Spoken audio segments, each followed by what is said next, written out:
Hey guys, this is Voltaire with SkyroninFJ.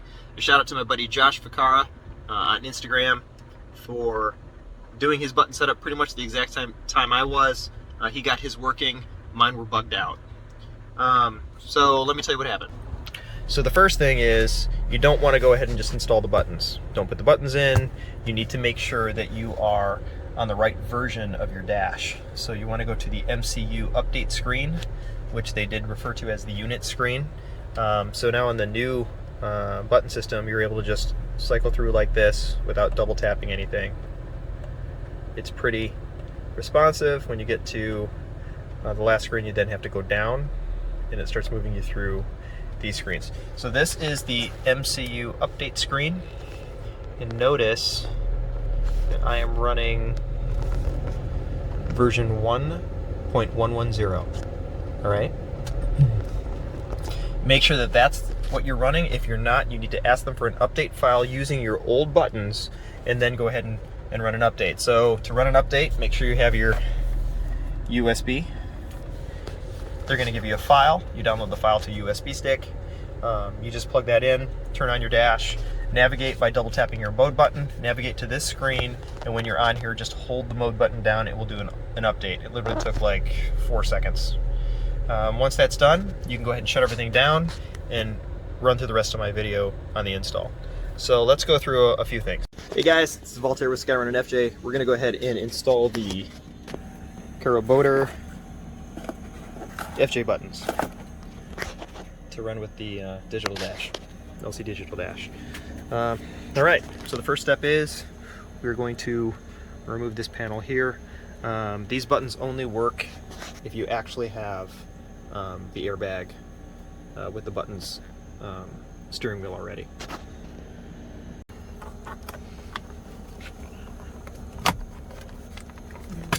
Pop these out somehow.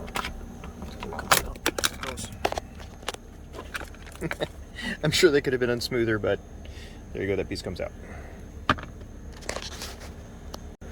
All right, so the next step is going to be to remove this torque screw right here, and you're going to need a T30 size bit. All right, let's get that out. All right, let's go ahead and take that out.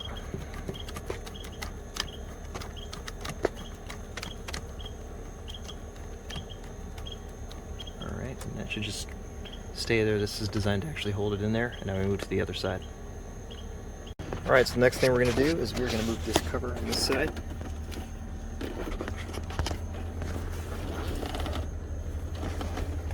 This whole cover should pop off here.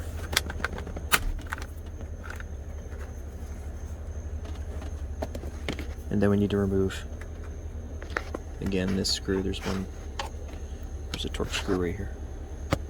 You can see it. Just take that out.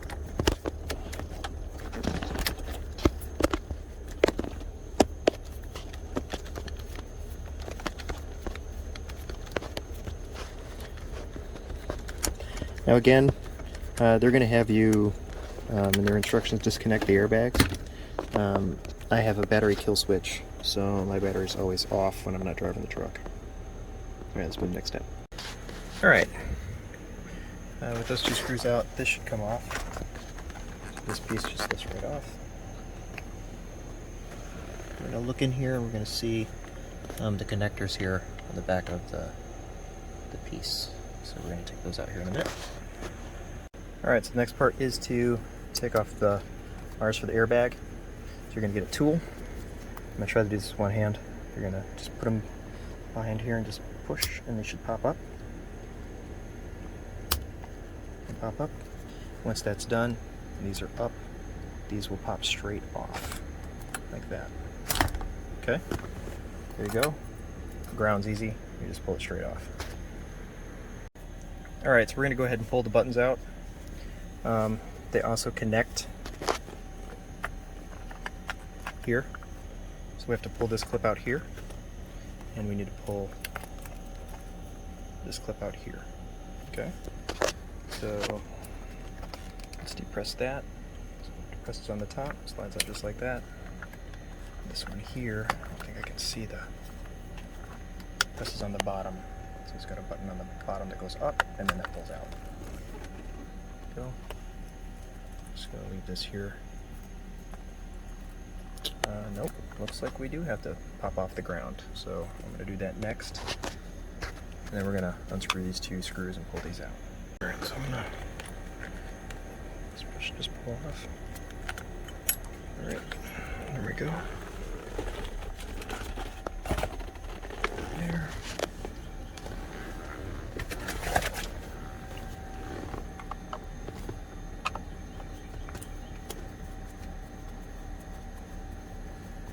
All right, so I'm going to do two hands on this. So you're going to remove these two screws and then remove the, and just pull. These should come out. Let's just see how this works. Looks like it's staying on the screwdriver.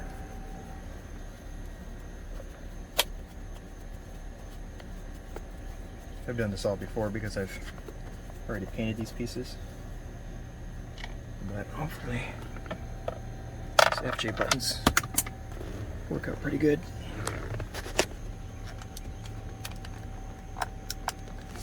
Alright, I'm going to need both hands to pull these out. To pull these out, just grab from the bottom, pry up, and then they should wiggle out. There's two hooks. So you can see there's a top hook and a bottom hook. So you can try to pull it straight out, but for me I had to pry it from the bottom. Alright, so let's put in the new buttons. And again, it's got the same hooks on these ones. So I'm just gonna line that peg up with the hole right there.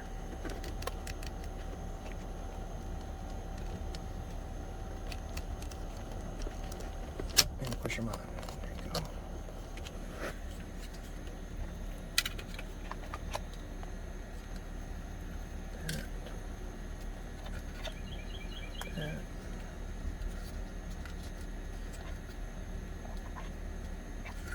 Make sure there's not a lot of tension on these wires. I'll rotate it this way. Looks good.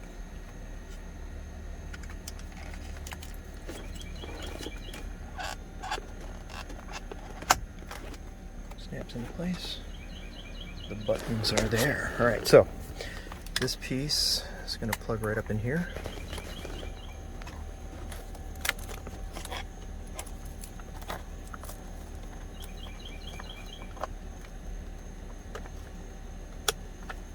Good. And then this is going to go down where we pulled it out from the other one.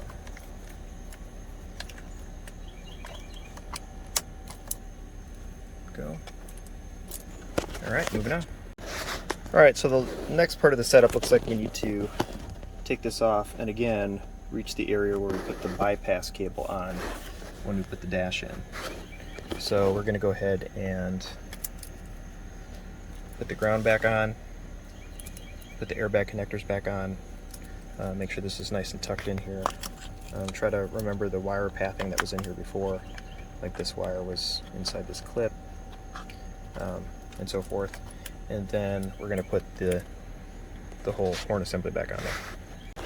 Alright, so don't forget to put the screw in on this side, the screw back on this side, reconnect your ground, reconnect both of the airbag clips or wires, push the two locks back in, and then put this in. Make sure that the bolt holes that these are going to screw into are not being hit by the wire or pinching the wire. Okay, once you line that up, you are going to have to push on this like you're pressing the horn in order for these bolts to lock in. Alright, don't put them in too tight. And you might want to disconnect your battery and do this because you're going to have to be holding this down. And, you know, don't wake up your neighborhood with the horn. Alright? Okay, so now you can do the cover. It looks like this big flat notch goes, or, you know, the edge goes inside this notch, but it doesn't. It actually goes on this side. So it's going to go in there. And that'll snap right in. And you want to do the other side as well. Alright, so now we're going to take this cover off on the bottom. And in order to do that, you need to turn your wheel all the way, just like we did the dash. You got to remove that screw there, and you want to turn it the other way so you can reach the screw on the other side. So I'm going to go ahead and pull those two screws out, and we're going to pull that cover off the bottom. Alright, once the screws are out, you just reach down here and pull. It should come off.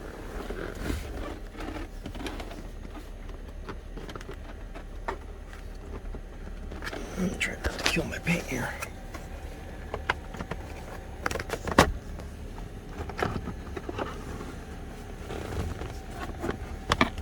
Comes right out.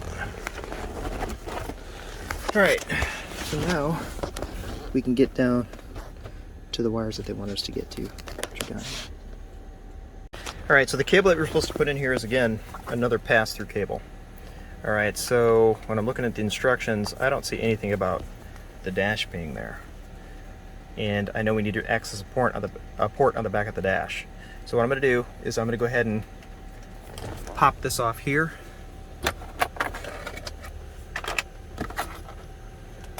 How we do that, there's going to be a screw here we need to take out, and a screw right here we need to take out. We take those two out, and then we lift from the back, and this whole piece will come off. So what I'm doing also is I'm checking to see, you know, because they already have a pass-through cable here for the dash.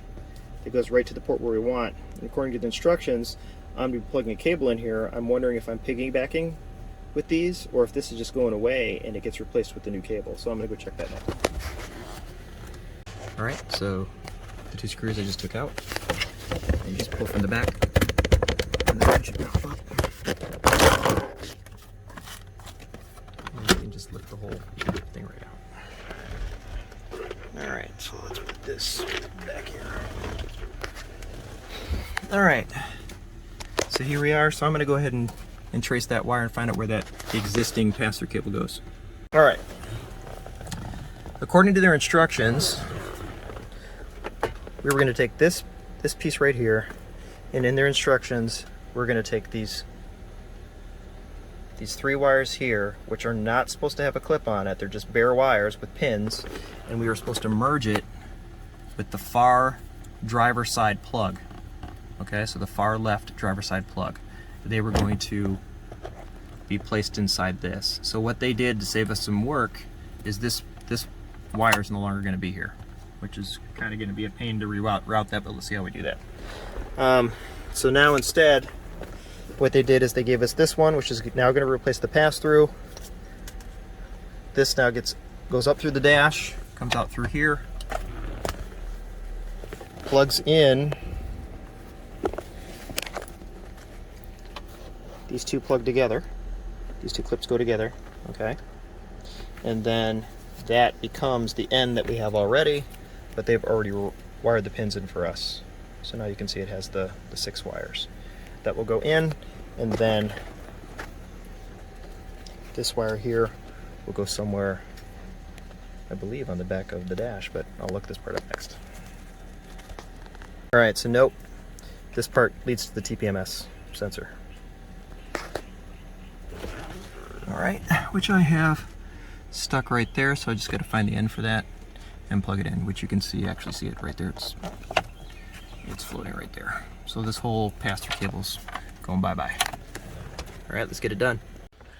Alright, it's raining in Florida. It's been raining for almost 2 weeks now, and it looks like it's going to rain for the next 10 days, which is just okay, I guess, but it's kind of lame. So I got the doors closed. I'm going to show you a little trick on getting the new wire in without having to pull everything out and reroute it if you can't reach. This is the old pass-through cable, so give me a minute to rig this and I'll show you how we're going to get the other one through. Alright, so what I did is I took the old pass-through cable and I have the new pass-through cable. I just took the end that's supposed to go up by the back of the dash, and I simply just taped them together, and I made sure that there's nothing sharp sticking out so that way it doesn't catch anything when I pull through. Alright, so that should allow me to just come up here, as long as there's no tangle here, depending on how much wires here, which I can't see. Let me just get up here. I should just be able to see how much wires here.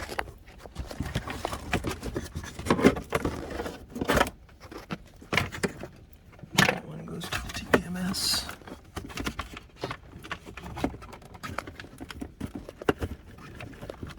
Here's our cable.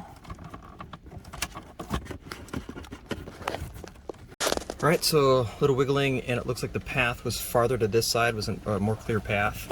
And so now the cable comes out and brings me up the end that I need. All right, so I'm gonna separate these and then figure out the rest of the plugs.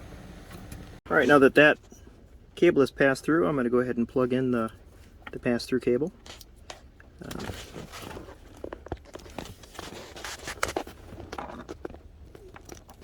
So that's gonna go.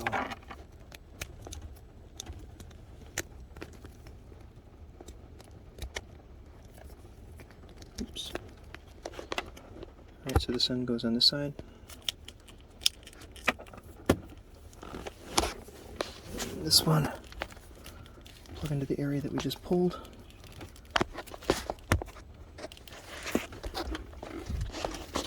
Yeah, right. Alright, so the secondary cable that came with the system is, there's my TPMS unit right there. I went ahead and just plugged in the secondary cable that came with it. It's really long, just in case you wanted to move that wireless device somewhere else. Okay, so this end here now, I'm going to take that end that we just passed through up here, and we're going to plug it into this, and then this is going to go in the back of the dash. Alright, so I connected these two pieces here.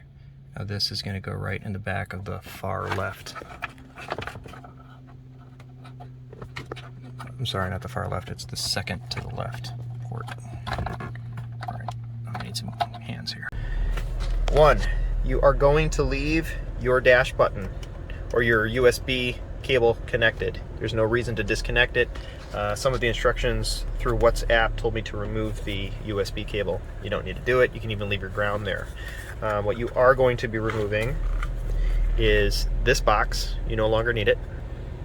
Okay, I thought this was like the audio box or something. I'm not even sure what this does, but we don't need it. All right, next thing you're going to remove is the pass-through cable that's in here in the instructions. Okay, so this is the pass-through cable. You no longer need it. And the last cable that you need to remove is going to be your TPMS cable. All right, that new pass-through cable that I showed you how to bring up from the bottom to the top, that actually has the TPMS end on it. So you no longer need that.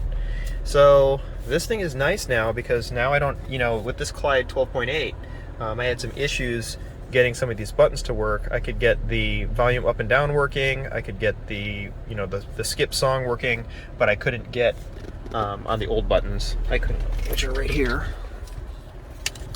I couldn't get the both forward and back working with the new dash. It worked with the stock dash, but not the new one.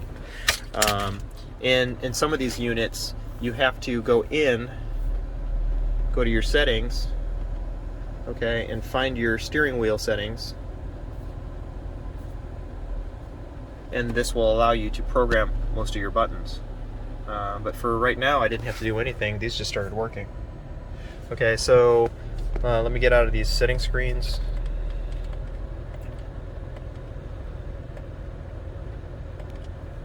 All right, so now to navigate, it's going to be the right button navigates, right and left buttons navigate through the screens until you get to the last screen.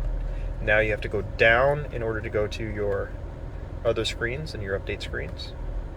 Okay, and to change your settings, now you can hold the OK down. It will unlock the screen, and then you can navigate like you would normally do with a standard controller with up, down, left, right keys. So I'm going to set this where it needs to go. So when I bought these, they were only $89. I think they're $129 now. Are they worth it? Totally. Because now none of this is messed up. It all works, and I've got more buttons than I need. More buttons the better. All right. See you later, guys. See you from SkyroninFJ.